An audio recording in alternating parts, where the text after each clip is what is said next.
Hi, and welcome to the Chaotic Good Story Club. My name's Chris, and I've been meaning to start doing these videos for a long time.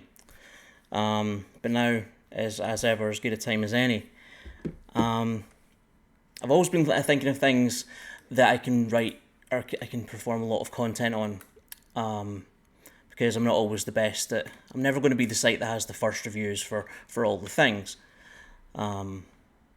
And I thought one thing that I can talk at length for, and most of my friends and definitely my wife will attest to this, is that I can talk about Warhammer 40,000 lore all day, every day. And with Warhammer 40k coming up to its 35th anniversary, that seems a pretty pertinent place to start. So, I'm going to start doing videos on the regular, breaking down Warhammer 40,000 lore in as logical a manner as it seems to me. I do have ADHD, so this may involve tangents. I may start at a place you think is weird. I may veer off in directions that other people might not. But if you're an existing fan of 40k or absolutely new to the setting in the universe and you're interested in fantasy settings or grimdark settings, then hopefully you'll have a lot of fun and learn a thing while we do it. The first thing that I'm going to do while talking about 40k is I'm going to sort of break down my own experience and how important 40k is to me as a fan of fantasy, as a fan of genre, and how it helps, or at least influenced, my development as a fan of fantasy and a fan of genre. So, before 40k, things were pretty tame.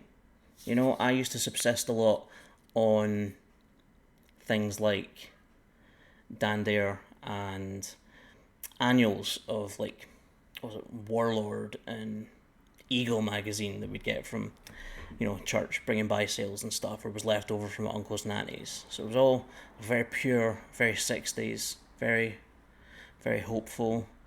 Obviously, you got your reruns of things like Star Trek on TV. Again, very 60s, very hopeful, very wholesome. Arguable propaganda in many ways, both in Dandair and Star Trek. But that's interesting. There's a whole video essay on that as well. Also, Jerry Anderson TV series, things like Thunderbirds, Captain Scarlet. What was it called?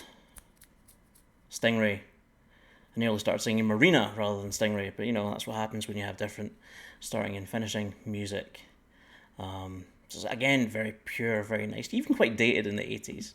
More up to date with the Jerry Anderson stuff, at least, was things like Terrorhawks, which was a bit darker. It was a bit more suitable for the 80s with the grimdark. I mean, there was nothing. Well, I suppose Captain Black and the Mistrons were pretty scary in Captain Scarlet, but there was nothing as straight out freaky as Zelda and Sistar in some of the earlier stuff. But in any case, my mum used to work normal hours, so I'd finish school at like 3, half 3, and my mum wouldn't finish work in the next town over until 5 o'clock. So I had to go and be babysat by the neighbours, age of like 9 or 10 or so. And their son, who was a year or two older, was into fantasy and role-play and things like that. And so this would be probably 1989-90 sort of time. And obviously, the original version of 40k Rogue Trader came out in 1987, I think. And that was more of an RPG than the current sort of tabletop wargame. But it got popular enough, the miniatures became more important than the story, and the actual sort of second edition proper of Warhammer 40k came out in about 1990-1991. But in any case, this friend of mine, the neighbour next door, introduced me to 40k via the Realms of Chaos books, which are in no way appropriate for a 9 or 10-year-old. I went from, Dandair fighting the Mekon of Venus to, gods of kill, yuck, manipulate, and things I didn't fully understand at the time. Slanesh, the god of excess, the god of sex. 9 or 10 years old. I'm like, okay, whatever. Just didn't really appeal. Slanesh became a lot more interesting later on. But the lushness of the setting absolutely captivated me, and the grimdarkness was just so different to anything that I'd seen before, and this influenced me greatly in my tastes and the things that I write and create myself to this day. It also introduced me to a lot of other stuff that was very current in that sort of late 80s, early 90s time. I started finding things like Nemesis the Warlock, again, from like older friends. Friends of my mum who had older kids would have like 2000 AD annuals kicking about, and I'd discover Nemesis, and I would discover the ABC Warriors. I remember borrowing a full copy of the Black Hole, and demolishing it one summer holiday. There's just so much richness and darkness and heroism that isn't pure. There's that very much that anti-hero thing, which was quite a new idea to me. When your basis is Dan Dare and Star Trek and the Chronicles of Narnia and things like that. It's a departure, and it's the added depth of that is so very interesting. Obviously, leads me to Judge Dredd, one of the great cultural touchstones in your sort of grimdark, especially from that period. And yeah, it opened up a whole load of other things to me. I mean, there's vast amounts of media nowadays that sits very comfortably in that grimdark space, from arguably mainstream hits like Game of Thrones to books by people like Joe Abercrombie, Peter McLean, Anna Smith Spark, so very much. To the point I occasionally review for Grimdark magazine nowadays, when I remember to and find the time. And 40k started all of that. So, how did I actually develop as a gamer with the hobby? I will confess, I am much more of a books and lore guy than I am a models and rolling dice guy. There was a lot more models and rolling dice when I was young. So in the 90s, I remember one of my neighbours, and about first or second year at high school, had Space Hulk, and we used to play that a lot. And we both had other models, and we put them together, and we'd make up rules for models that weren't in Space Hulk. And I remember one time we combined Space Hulk with the two sort of second edition starter sets, which I also had, complete with the cardboard Orc Dreadnought, and the very, very wobbly card scenery and templates, which the clever people laminated, and I didn't, and my templates got very, very misshapen. I remember one time we combined Space Hulk and a few add-ons and our 40k starter set, and we said we were playing the Siege of Terra, which totally descended away from being an actual game about rolling dice to the two of us role-playing the Emperor and the Forces of Chaos, combating in the warp mentally. So we actually ended up having this almost Tolkien-esque battle of riddles, while all the miniatures were on the floor, most of them, of course, still unpainted or painted very inexpertly. And I find it quite interesting that a lot of the 40k lore has almost come back to that idea of the Emperor and the Forces of Chaos and Horus, having this almost esoteric battle of minds at the same time as the biggest battle that has gone on in 40k lore, but which we'll come back to that. It might take a while. So through the 90s, I'm still very interested. Whenever I've got spare money, I buy codexes. I buy codexes for armies that I have never collected or played, just so I can read the lore of the ones that are in this picture, which is not my picture.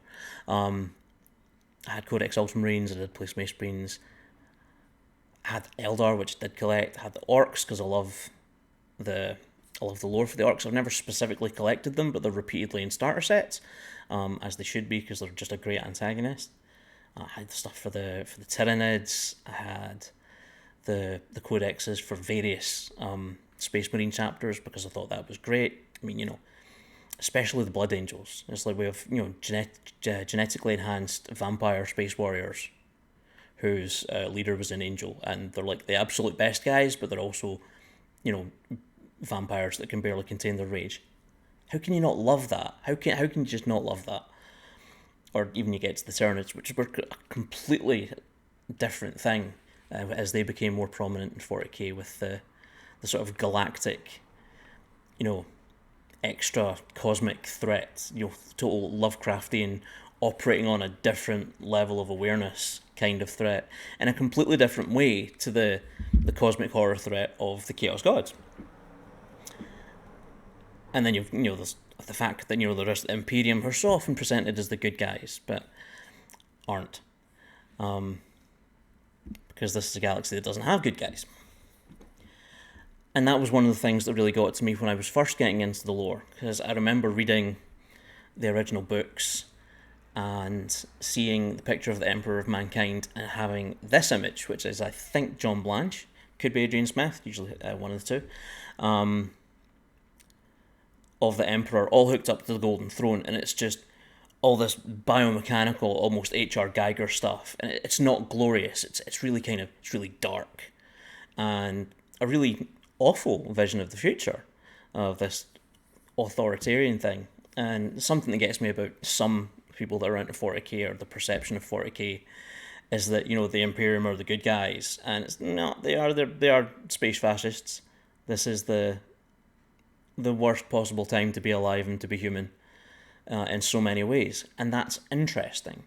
This is a setting where there are no good guys, and that is tremendously interesting, of who you choose to favour in any given circumstance. Is entirely down to personal preference, and obviously who you're rolling dice for at that given point in time is a big part of it.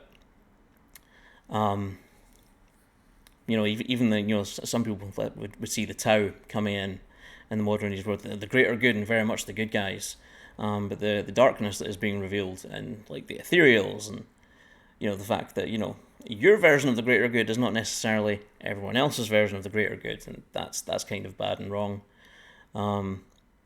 Chaos is so much more just give in to your emotions, be your truest self, but you're actually feeding a parasitic demonic entity that ultimately wants you and other people to suffer, to feed itself, which is both liberating and freedom, but also dark as hell. And even the Imperium, as I say, they are space fascists. They are xenophobic in the extreme. There is very little chance of personal advancement or a good end. If you get to the age of like 40, 40 or something as a normal person, you're probably doing well, and you will be fed into the burners to be turned into corpse starch to be fed to your children. Very Matrixy. If you join the Imperial Guard or that, your lifespan is in most cases probably in months from the point of your enlistment. If you're a Space Marine, you're not even really human anymore. The abhumanness of them is quite terrifying at times. And even the most privileged in the Imperium are obviously the people at the top of the Hive Spires, your Mechanicum and your High Lords, the ones that can get rejuvenate treatments and live for hundreds and hundreds of years. And yeah, they live in great luxury, just as we have nowadays with the gap between the rich and the poor.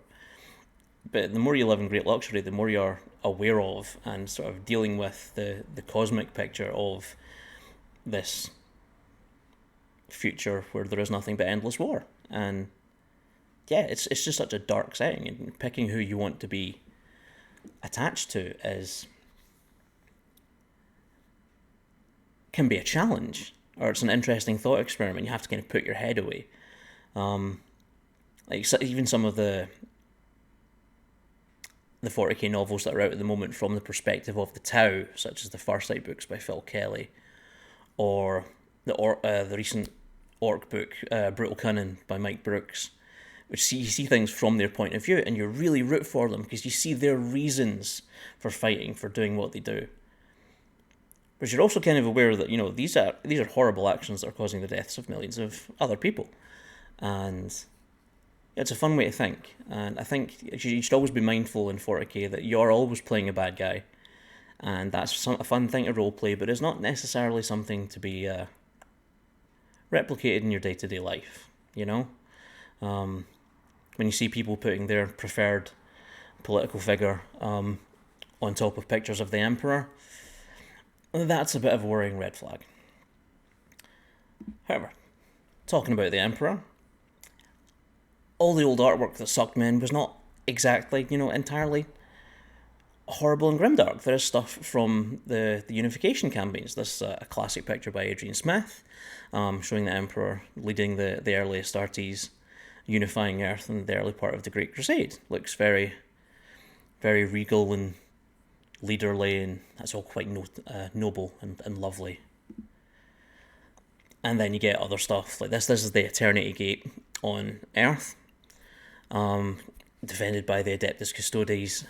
At the bottom, with actual titans and a queue of penitents and petitioners, miles and miles long, coming just to see the Emperor on his throne, or getting near to the Emperor on his throne, because you can't actually get to see the Emperor in 40k because you would die because of all the energies involved. But yeah, just to be near, just to be on Holy Terra, the epic scale of it, along with the very human tragedy, is tremendously affecting for me of what 40k actually is. Then you get some other classic artworks from the original era. This by Adrian Smith, showing the fight between Horus and the Emperor on the Vengeful Spirit. And I remember this just looking solely. Horus is just the ultimate heavyweight bad guy there. He's just going to tear you. He's just waiting like a big gorilla. And the Emperor's coming up with a sword. The Emperor looks pretty scared about this. I also loved I'm pointing at the picture on my screen, which of course you can't see my hand because it's now waving underneath the camera because I'm an idiot. I love the picture of Earth, and you have the huge sort of space dock stations literally clamped onto the planet, which has been retconned a bit in more recent times, because people are more aware nowadays that having something that size attached to the planet would rip the planet apart. So the idea of the Lionsgate spaceport and stuff has evolved as popular understanding of science in movies and things has evolved, which is great. You know, there's like the perception of space battles in the 1980s, when your standards were, you know, Star Wars, Star Trek, Buck Rogers, has moved on a great deal to what it is now, where, you know, the standard for space battles is The Expanse. And the way the 40k lore has kind of evolved with that, both with popular culture but also popular understanding of what's plausible isn't such a big deal in Warhammer 40k, given all the totally non-plausible stuff that is very key to the setting. But when you're dealing with like real world physics and that, it is getting added in to how things, or how the, at least hand-wavium is used to explain how, you know, space marines can survive being dropped from orbit and going straight into battle without, you know, turning to jelly, and things like that. And in light of that, moving on, I remember Adrian Smith redid this for one of the editions later on. I think it was only about 10 years later after this original picture, he redid it, and he did it like this, and you can see how the sort of artwork has changed. You know, Sanguinius is much more, the fallen body of Sanguinius is much more prominent in this one. He's tucked under the stage in the other one. The eye of Horus on the bridge is closed.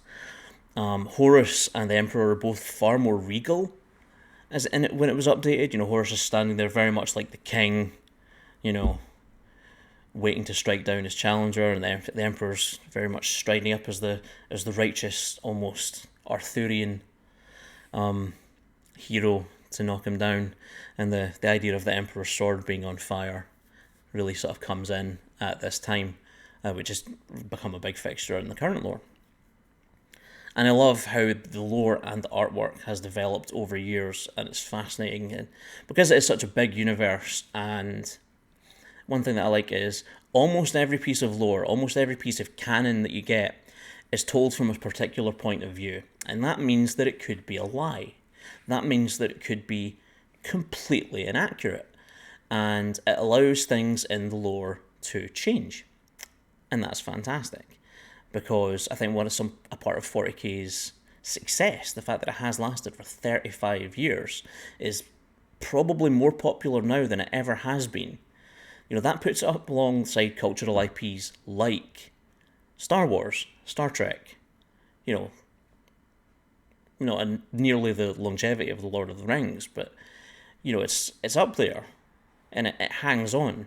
And coming from a RPG background like that, I mean, the only other thing that's come from a similar background that has the same scale is Dungeons and Dragons, and that's kind of prominence in the last sort of 10 years in popular culture, at least, not necessarily just us crusty goblin gamer people, through things like Stranger Things and Critical Role.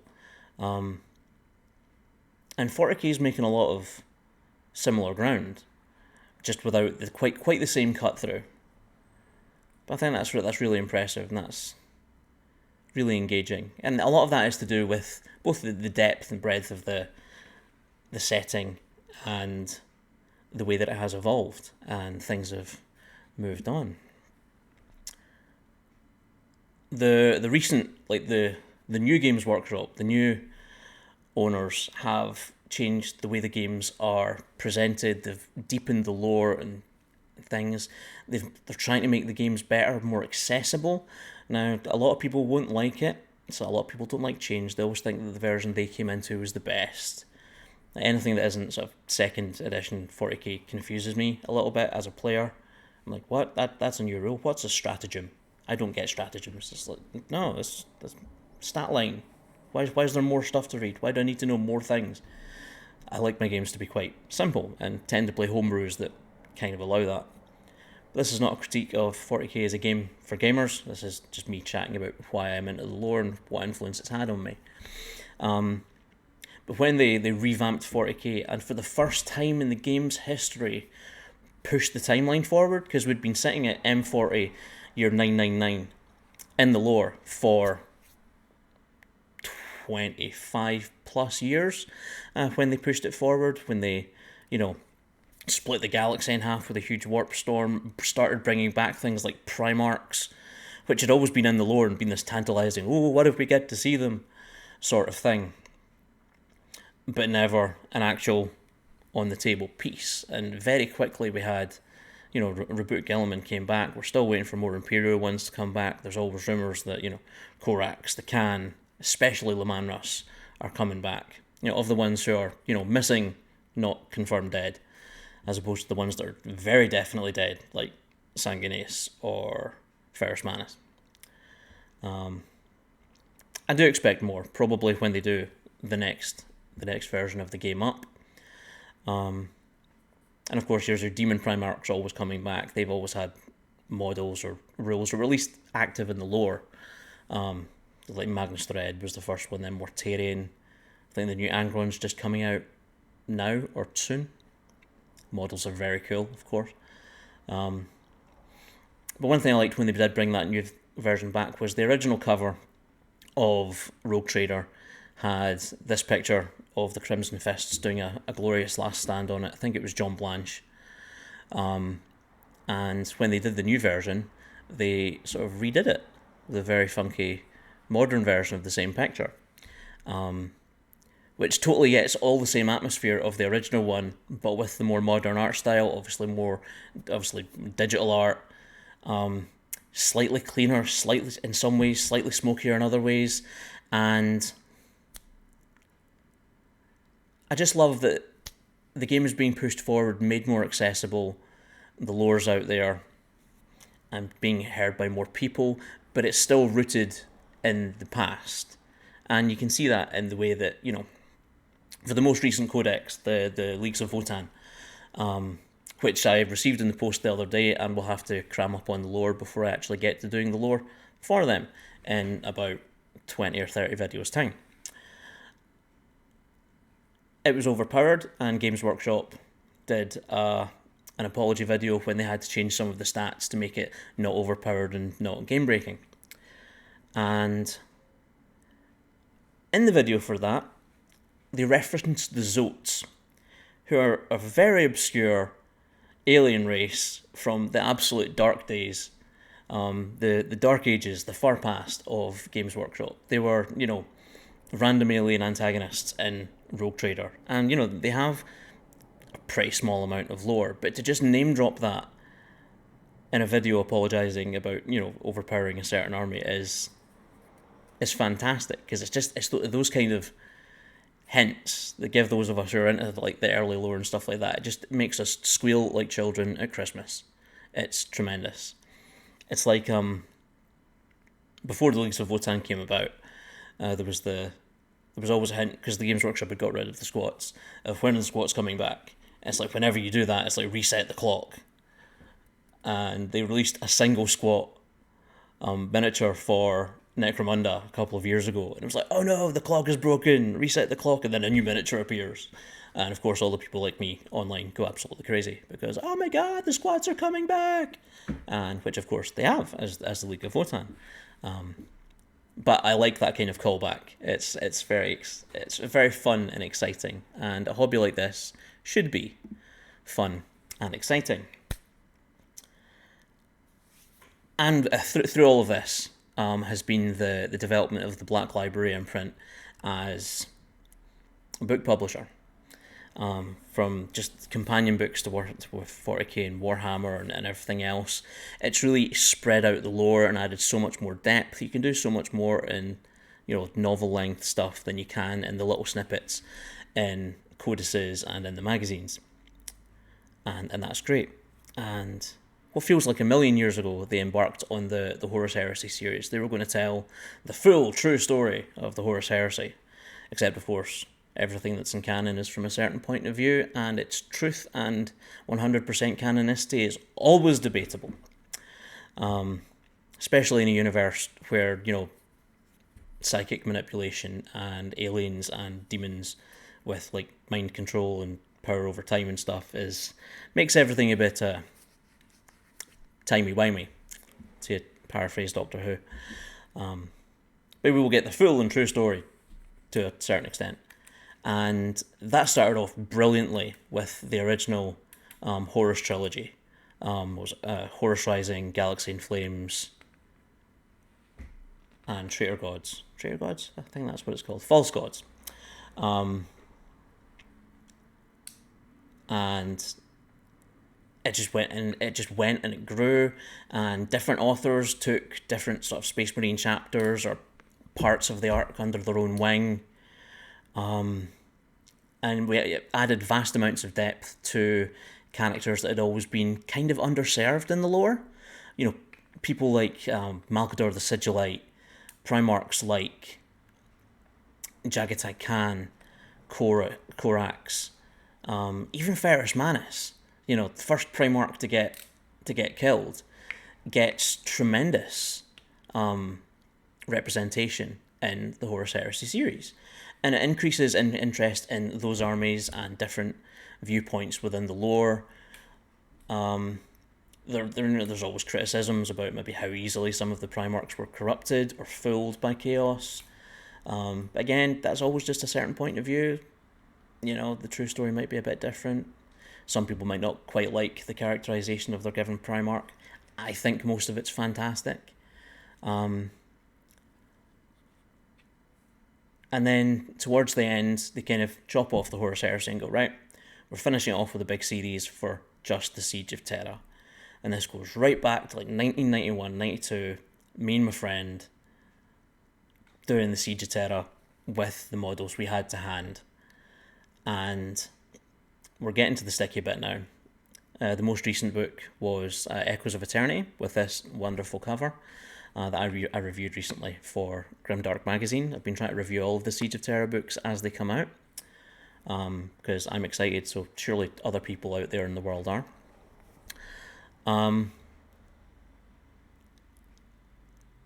and they've just been fantastic. The grim darkness, the human interest, telling so many stories from the point of view of normal human beings, while everybody's getting all excited for these, godlike beings, the Primarchs, to fight each other is tremendous. Getting your little snippets from the Primarchs' point of views, these incredible cinematic battles, combined with just some grinding body and cosmic horror of what is happening to the galaxy, it's just been fantastic, and I've loved all of the Siege Terror books so far to varying extents.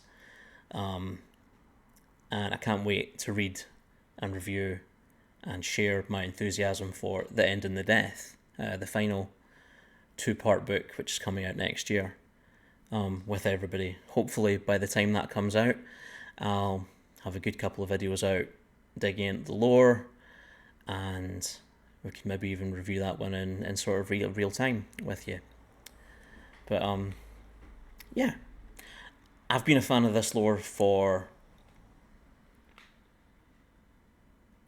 as long as I can remember. I first got into it at the age of 9 or 10, and it's been really important to me all the time. It's influenced what else I'm interested in. It's put me on to other things. I think it's important that the original ethos of 40k is very anarchic and anti-authoritarian, despite in the way that it portrays a very grimdark and authoritarian universe. Like a lot of similar media from the 80s, the original idea was you portray this horrible future as a cautionary tale. And it's maybe kind of fun to play as the genetically enhanced, power-armoured space fascists. But we don't ever want to live in that universe. 40k is, like the fantasy universe is like, if you're into Tolkien, I am. You want to visit Middle-earth. If you're into other stuff, people who like Anne McCaffrey, you want to go to Pern and ride a dragon. But amongst most 40k fans, do you want to go to Necromunda? No. Do you want to see the Siege of Terror firsthand? No. Do I want a movie? 6 seasons in a movie? Yes, please. Do I want to actually go there if it existed? No. And a big part of this whole universe, this whole batch of media, is a cautionary tale for modern times. The original stuff in the 80s was very much talking about the rise of things like Thatcherism and Reaganomics in the States, and where this could lead to. It plays into other media from the time as well, such as Neuromancer by William Gibson, the whole cyberpunk thing, saying it's like, increased technology and corporate control is a bad thing. We're going in some bad directions here. And the same thing is true 35 years later. And a lot of that can be tongue-in-cheek. There is the notion that they named the famous orc warlord Gazgul Thraka. But his middle names are Gazgul Mag Uruk Thraka, because it's Gazgul Margaret Thatcher. Which is meant to be a dig, implying that, Thatcher was, a wantonly destructive force. And also comparing this bastion of conservative and proper moral conduct with this, slavering orc creature.